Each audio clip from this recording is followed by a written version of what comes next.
दोस्तों हम cost management की सीरीज डिस्कस कर रहे हैं और हमने इसके पहले कॉस्ट को समझा। हमने ये समझा कि प्राइस कैसे डिसाइड करते हैं। Price is equal to cost plus profit margin. Cost को हमने समझा कि fix cost plus variable cost, और इसको हम direct cost plus indirect cost के द्वारा भी एक्सप्रेस कर सकते हैं। हमने समझा कि डायरेक्ट कॉस्ट में क्या क्या चीजें आती हैं, इनडायरेक्ट कॉस्ट जिसको ओवरहेड भी बोलते हैं उसमें क्या क्या चीजें आती हैं। फिर हमने कुछ एक इम्पॉर्टेंट फॉर्मूले डिस्कस किए कंट्रीब्यूशन मार्जिन से रिलेटेड और ऑपरेटिंग लेवरेज से रिलेटेड। तो आइए एक प्रॉब्लम सॉल्व करते हैं। उसके पहले एक और कुछ एक फॉर्मूले बच गए हैं, उसको डिस्कस करते हैं। तो बी पी क्यू क्या है? Break even product quantity. मतलब कि भैया मेरी फैक्ट्री है, अब अगर एक मिनिमम क्वांटिटी में नहीं प्रोड्यूस कर रहा हूं, है ना, तो इसका मतलब है कि मैं लॉस में चल रहा हूं, है ना। ये आप इससे देखिए कि ये एक मैंने एक बुक है, बड़ी फेमस बुक है, टेक्स्ट बुक, कई सारे एमबीए कॉलेज में यूज होती है, या फाइनेंस सीएमए यूज होती है, management accounting by Hilton and Platt. तो उस वहां से उठाया हुआ। तो आप देखिए कि ये जो पूरा आपको ये जो जहां पे ये जीरो लिखा हुआ है वर्टिकल एक्सिस पे, वर्टिकल एक्सिस डिफाइन करता है मेरा प्रॉफिट या लॉस, और हॉरिजॉन्टल एक्सिस मेरा डिफाइन कर रहा है कि कितने टिकट्स सेल हुए हैं। तो अब देखिए कि जब जीरो टिकट्स सेल हुए हैं, तो ये जो है, जो मेरा टोटल लॉस है, ये 50,000 रुपीज या डॉलर कुछ भी कह लीजिए। तो ये 50,000 मेरा ये कॉस्ट है, ये फिक्स कॉस्ट है मेरा। अब अगर जैसे जैसे मेरी सेल्स बढ़ती है, जैसे जैसे मेरे टिकट ज्यादा सेल हो रहे हैं, तो मेरा जो है ये मेरी कॉस्ट कम होती जा रही है। कॉस्ट नहीं, नेट कॉस्ट कम होती जा रही है ना। मैं अपने कॉस्ट को रिकवर करने लगा हूं, अपने कॉस्ट को रिकवर करने लगा हूं। अब जब ये सेल 8,000 होती है मेरी, 8,000 टिकट्स मेरे बिक जाते हैं, तो मैं नो प्रॉफिट नो लॉस वाले सिचुएशन में आ जाता हूं। अब देखो profit is equal to zero. अब इसके बाद अगर मैं कोई सेल करूंगा टिकट की, तब मैं नेट प्रॉफिट कमाने लगूंगा। मतलब 8,000 तो मुझे टिकट बेचनी है अपने फिक्स कॉस्ट को रिकवर करने के लिए। तो इस 8,000 को बोलते हैं break even point, break even point quantity, है ना। तो ब्रेक इवन प्रोडक्ट क्वांटिटी या ब्रेक इवन पॉइंट क्वांटिटी। तो बीपीक्यू का फॉर्मूला क्या होता है? Fix cost divided by contribution per unit product, है ना। इसको हम डिराइव भी कर सकते हैं इस फॉर्मूले को। कैसे? Operating profit is equal to revenue minus cost, cost is equal to variable cost plus fix cost, है ना। तो अब रेवेन्यू क्या होता है? प्राइस, क्वांटिटी इंटू प्राइस, है ना। कितनी क्वांटिटी बेची इंटू प्राइस पर यूनिट क्या है, Q into P. Variable cost क्या है? अगर मेरा वेरिएबल कॉस्ट जो है वी पर यूनिट है, तो मेरा टोटल वेरिएबल कॉस्ट हो गया क्यू इंटू वी, और फिक्स कॉस्ट मेरा एफ सी है ना। तो ये मेरा ऑपरेटिंग प्रॉफिट हो गया Q into P minus Q into V minus F C. अब ब्रेक इवन पॉइंट वो होगा जहां जस्ट मेरा ऑपरेटिंग प्रॉफिट जीरो होगा।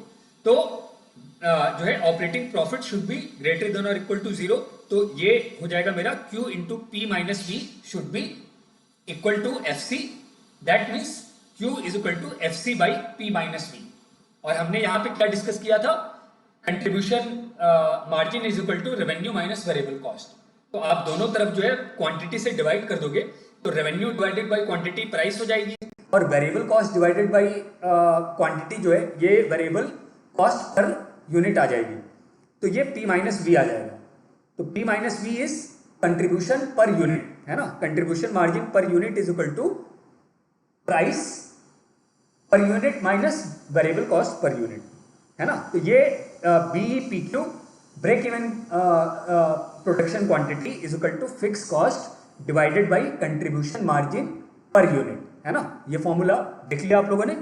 अब आइए दोस्तों एक छोटा सा प्रॉब्लम सॉल्व करते हैं, फिर उसके अगले वीडियो में हम इस पूरे अभी तक जो हमने डिस्कस किया इसको लेते हुए दो प्रॉब्लम सॉल्व करेंगे। विनोद कंप्यूटर्स प्राइवेट लिमिटेड, आजकल वो सोशल मीडिया पे बड़ा चल रहा है ना, विनोद विनोद विनोद। तो हमारे एक विनोद भैया ने कंप्यूटर की जो है स्टार्टअप भी कर लिया और बड़ा अच्छा बिजनेस किया, है ना। ये जस्ट थोड़ा सा मैं जोक कर रहा हूँ। तो Vinod computers private limited is into software development business. The degree of operating leverage of Vinod computers is 3। Last year Vinod had sales of 20 crore, है ना, मैंने बताया था रेवेन्यू को सेल्स के द्वारा भी कई बार बोला जाता है।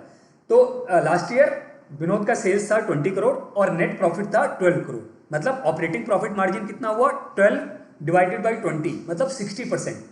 60% का प्रॉफिट मार्जिन है, मतलब काफी अच्छा प्रॉफिट मार्जिन है।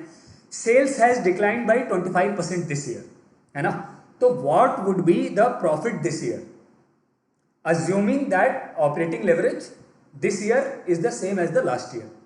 तो operating leverage, degree of operating leverage का हमने फॉर्मूला देखा था, है ना, अभी, कि percentage change in operating profit EBIT divided by percentage change in revenue sales. तो ये फॉर्मूला हमने लिख लिया। तो डिग्री ऑफ ऑपरेटिंग लेवरेज 3 है, percentage change in operating profit ये हमें पता करना है, परसेंटेज चेंज इन सेल्स -25% है, घट गया है तो माइनस हो गया, तो percentage change in operating profit is equal to -75%। तो ऑपरेटिंग प्रॉफिट भी घट गया है, लेकिन वो सेल्स कम हुआ 25% से और ऑपरेटिंग प्रॉफिट कम हो गया 3 टाइम्स 75%। अब मान लो operating profit this year is Y, तो क्या हो जाएगा, मतलब परसेंटेज कैसे निकलेगा, लास्ट ईयर प्रॉफिट था 12 करोड़, तो y minus 12 by y is equal to -75%, है ना। आप इसलिए देखो मैंने प्लस मतलब 12 माइनस वाई नहीं किया है, क्योंकि हमको लास्ट ईयर के कंपैरिजन में परसेंटेज निकाल रहे हैं ना, तो इसीलिए y माइनस 12 बाई वाई लिखा हुआ है ना। 12 माइनस वाई बाई 12 करोगे तो आप जो है ये परसेंटेज लास्ट ईयर के रिस्पेक्ट में आ जाएगा, है ना, तो वो गलत हो जाएगा। तो y minus 12 by y is equal to -75%, और वो मैंने ये साइन भी बहुत इंपॉर्टेंट है, साइन अगर आप यहाँ पे प्लस कर दोगे तो गलत आंसर आ जाएगा। तो y minus 12 by y is equal to -75%, 1 minus 12 by y is equal to -0.75, तो आपने इसको सॉल्व किया तो y is equal to 6.875 crore, है ना।